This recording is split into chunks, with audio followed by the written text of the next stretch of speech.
Et des petites histoires de maçons dans l'actu pour vous aujourd'hui, c'est notre compile. C'est la compile du morning de Diffoul sur Skyrock.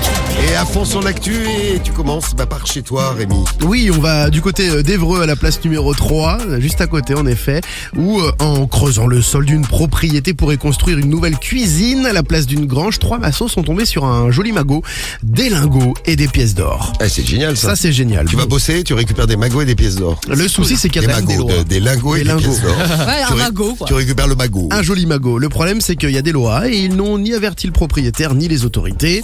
Vous faites quoi à leur place? Non mais on fait pareil peut-être, mais là le problème c'est que leur train de vie il a quand même bien changé.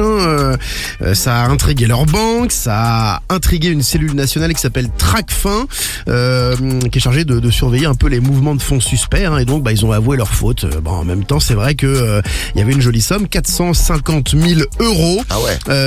Ils ont été condamnés à rembourser donc les lingots et les pièces d'or qu'ils avaient trouvées. Ils ont pris un an de prison avec sursis. Un an de prison avec sursis, ouais. Qui n'aurait pas gardé les Je lingots? te jure. Ah, tu les C'est gardes. tentant quand même. Hein. Ah ouais. Tu creuses un trou, tu te dis c'est à personne.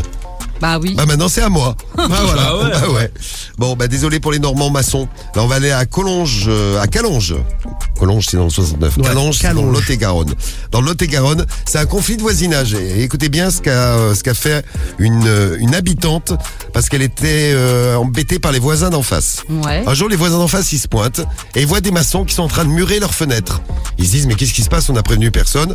Non, c'est pas eux qui avaient prévenu les gens pour murer leurs fenêtres, vous imaginez. C'est la voisine d'en face qui ne supportait plus ses voisins, qui a appelé une entreprise de maçonnerie. Et l'entreprise de maçonnerie, ils ont fait ce qu'on leur a demandé. Ils ont muré les fenêtres de la maison, la fenêtre de la chambre, Oh, putain.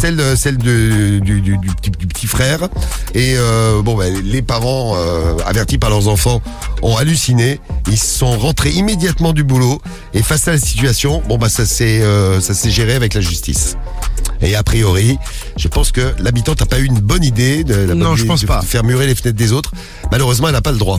Mais les maçons, ils se sont fait avoir, ils ont cru que c'était chez elle. Bah grave. Bon, ça s'est passé dans le Lot-et-Garonne, à la place numéro 2 et à la place numéro 1, ça se passe où? À Albi, où un artisan maçon a été vu par 3 passantes en train de s'astiquer le zigouigoui sur son sentier. Ça faisait oui, longtemps qu'on ça faisait n'avait pas eu longtemps. d'asticage de zigouigoui. Ça fait plaisir même. Bah oui. Alors forcément, il a Ça nous été interpellé et jugé. Il a expliqué donc au tribunal, c'est un père de famille. Il a dit écoutez, non, moi j'étais juste en train de faire pipi C'est et ça. j'ai croisé leur regard par hasard. Bon, le procureur l'a accusé de mauvaise foi en lui expliquant que les 3 témoignages concordaient et qu'il avait déjà invoqué cette excuse en plus quelques mois plus tôt dans une autre affaire. Le mec, c'était un spécialiste. Ah ouais, un spécialiste de l'asticotage de zigouigoui. Bon, alors cette fois-ci, son nom est désormais inscrit au fichier des délinquants sexuels et il a dû verser 150 € à ses victimes. C'est tout. Ouais. Pas cher, hein. 150 € à ses victimes. Donc en fait, il les regardait et... Et il se pignolait, quoi. D'accord, Oh. ok. Pour faire court. Sympa.